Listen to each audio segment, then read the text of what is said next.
Welcome everyone. So today I thought I would talk to you about removing a storage pool. There are only three reasons to remove a storage pool. The first would be because you're going to move to smaller disks. The second being that you want to set up a new server for someone else. For example, you're going to sell the server and prepare it for someone else. And the third being you want to wipe it clean. Wiping it clean is something I do not recommend because you can do that yourself.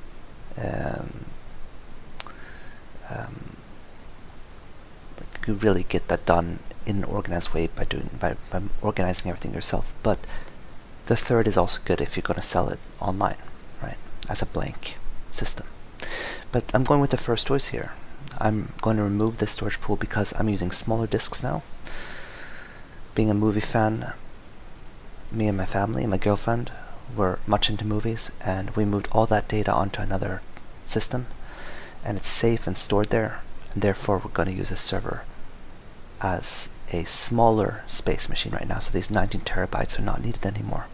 So we're going to move down, and to move down we have to remove the storage pool and create a new one. Now you could do this by creating a secondary one here down here called storage pool 2, but I'm going from backups, so I have a 100% backup, and here we go. So this is something that looks a little scary, but you shouldn't be scared if you have a backup.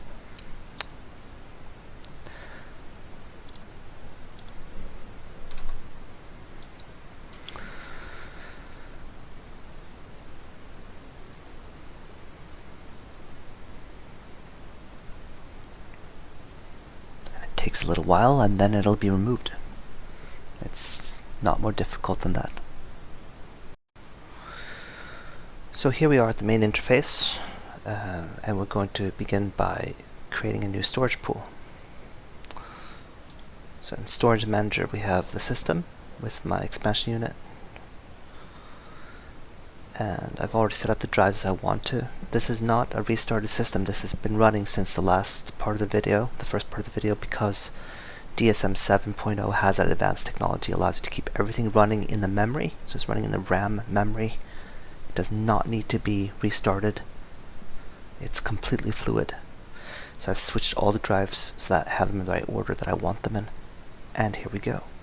I'm going to go to storage. I'm going to create a new storage pool.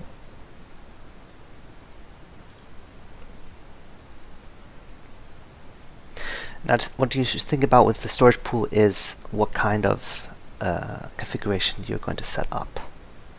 Had it been a business or a more powerful server, I would definitely go with RAID 10 or RAID F1 if I was using flash hard disks, flash SSDs. You very rarely need to use RAID 10 or the other advanced RAIDs out there on enterprise machines for home. That would be throwing away resources, like throwing away an extra drive here and there in data space and in costs. The best choice for Synology is the SHR, the patented RAID that they have. If I had been going with another company of a NAS, I would have gone with RAID 5 or RAID 6 respectively, depending on if I want 1 or 2 drive fault tolerance. This is SHR, which I'm going to show you now, which is 1 or 2 respectively fault tolerance. Start. So here are choices.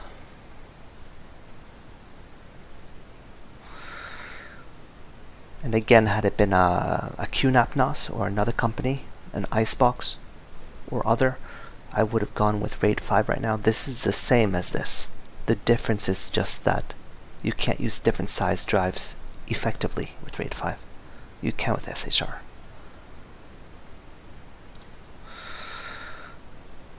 The reason why I'm not going with SHR2 yet is SHR1 can be migrated to SHR2. So as your array grows, you can set it up to SHR2 without deleting any of your work, and you can even use your server as it's migrating to SHR2, which is great. You can never go back though. That's why I'm starting here.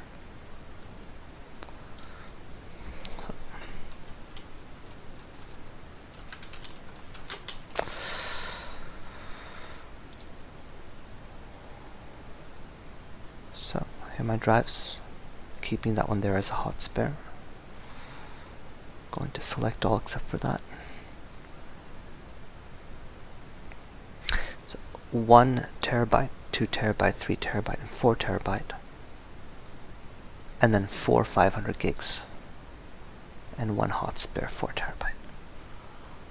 Will give me about 7 terabytes of usable space, which is fine to begin with.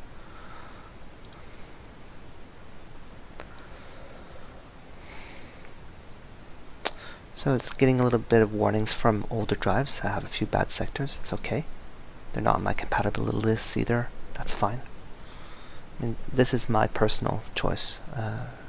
If I had been in a business and I had signed a contract saying I need to use brand new drives, yeah, I would be buying brand new drives, right? This is for my own choice of home use. Continue.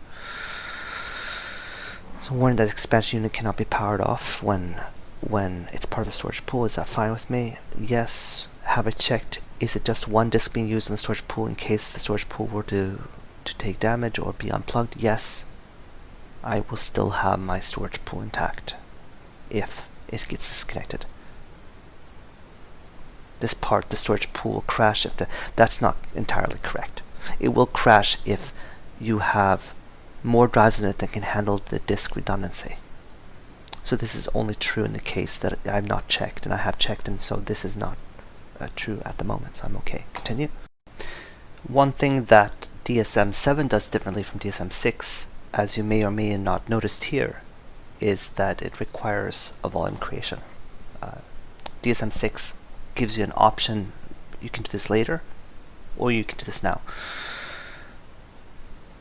I did some reading before continuing this video and noticed that I was about to create max size storage pool size, where it actually says volume description. This is volume size.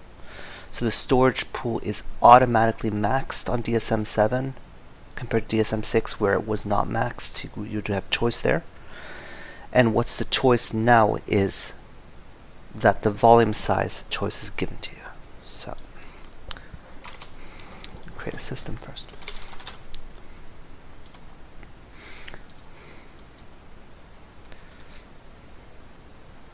So what I personally do is I create a system volume, and then I have a main volume for the server, and then I have an optional third volume for other things that I do in my workplace. Okay, so create volume.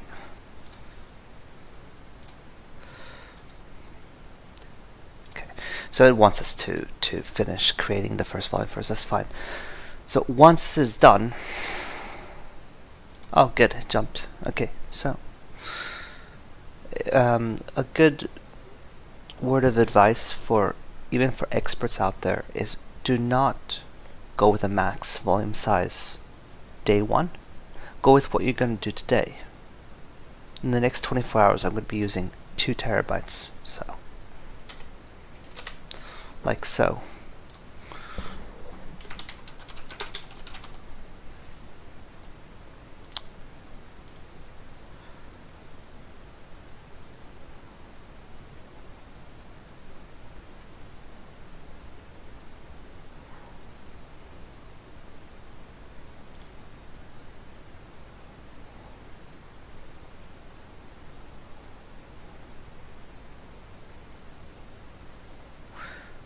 This is very straightforward. This is so fluid that I thought something was going wrong there in the beginning, as you noticed, but now I'm fine. This is perfect. DSM 7, wow, this works so good. So let me explain a little bit about the different RAID types so that can be made clear to everyone out there. There is no bad RAID. They're all good in their own ways. Okay. What's important to realize is there are only a few that are non-redundant. Redundant means that a disk copies itself, so that in case one disk fails, one or more disks fail. So the RAIDs that I would advise not using are JBOD RAID 0 and basic. Basic for Synology and for Linux is the same as JBOD. It lets you to add more disks later. You can migrate to a RAID 1 or SHR on Synology though now, so you can start with basic if you want to with 1 disk, but try to migrate over to SHR or RAID 1 on a 2-disk NAS. And do SHR if it's more than a 2-disk NAS as a general rule. And when it comes to redundant RAIDs, RAID F1, RAID 10, RAID 5, RAID 6, SHR 1 and 2, and RAID 50 on enterprises, and there are several others out there, ZFS on Linux, and the list goes on. But among those that I mentioned, the most practical and effective RAID for home and small office as I define it is 30 people or less, is SHR. The reason why it's the best for small office or for home is because you will never bottleneck it by using it with lots of people, up to about 30 people on a given day, unless you're doing extreme amounts of data like 4K video or heavy database work, where you would anyway be doing a different kind of RAID, like RAID 10, right? That would be the point of RAID 10, would be heavy databases. I have a friend who does a RAID 10 QNAP server. He uses 3 terabyte disks in it. I believe he uses 6 disks on RAID 10. And it's the biggest small mistake a person can do on a home NAS. That's a home server. It's not in a company. The reason why it's a mistake is because benchmarking his NAS versus mine, the read and write over 1 Ethernet cable, now we're talking about 1 megabit here, Ethernet cable, 1000, was about 2% difference. Now this means that unless you're running lots and lots of cables, for example, my NAS holds up to 4 Ethernet cables.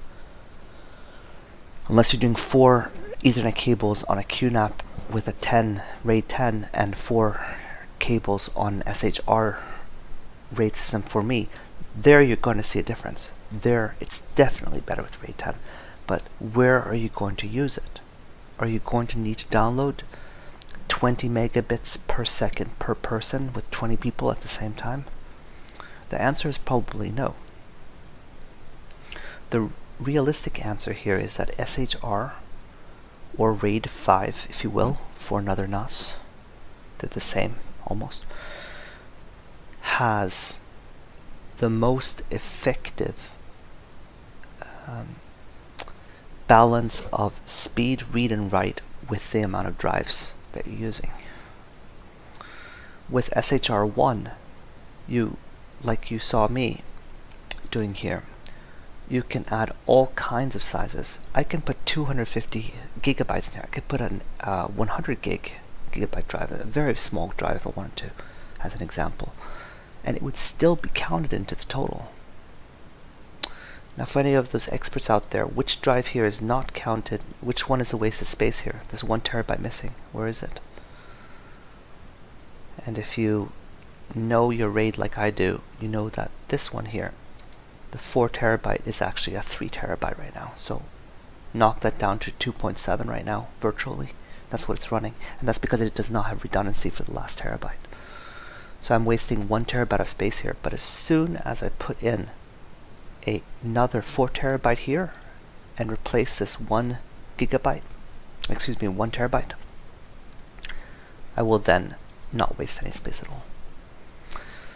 And once I do have time to add additional drives to the system, I can then change this to a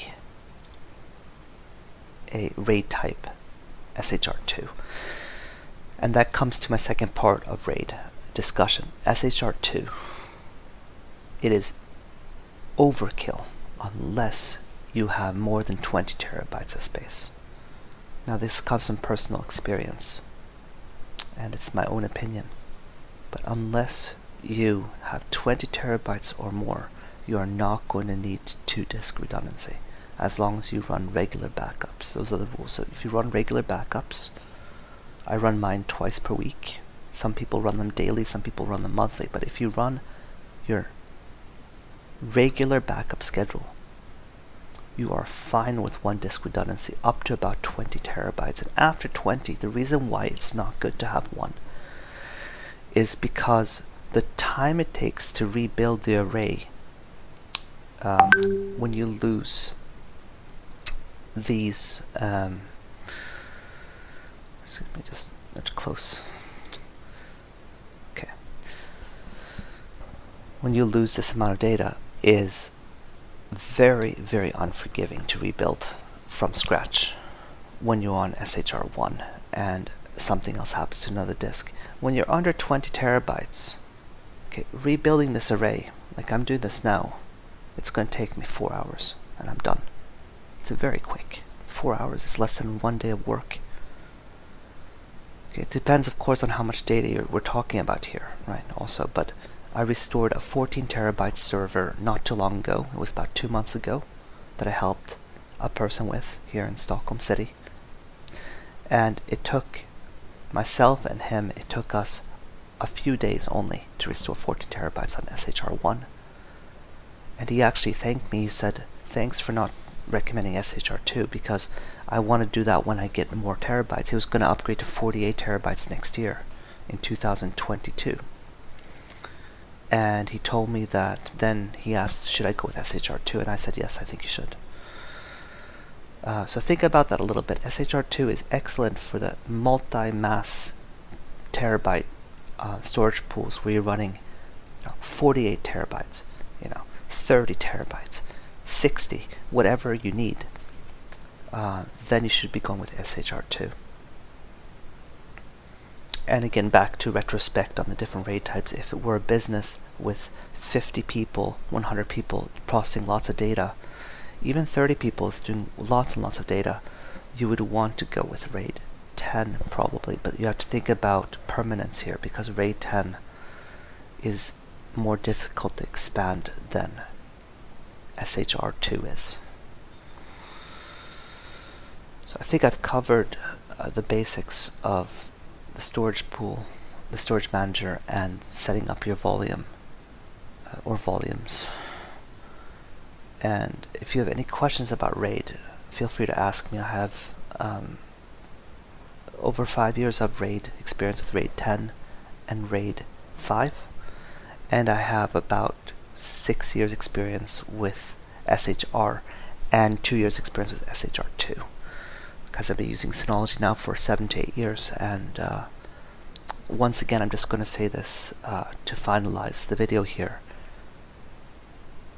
Synology Hybrid RAID, in my personal opinion, is much more superior than the standard RAID types, and that is because of its flexibility of the different kinds of drives.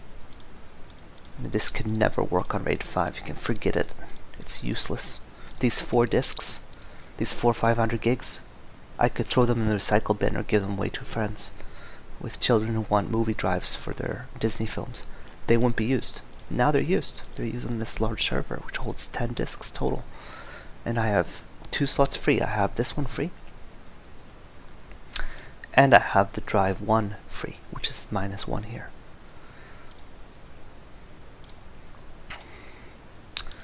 Okay, I'm going to make that a hot spare. So, and there it goes. Look at that. Beautiful. Dedicated hot spare. Available hot spare. Yeah, so there you have it. As a general guideline, when you use SHR1, use a minimum of 1 hot spare if you're not at home. Okay, that means if you're at home, if you're working your daily day, coming back home, and you notice a disk is dying or broken, then you can replace it, right? It's very little stress. But if you're on a trip, activate that hot spare. With SHR2, use the hot spare to expand your space. If you follow these rules, you will never have stress when it comes to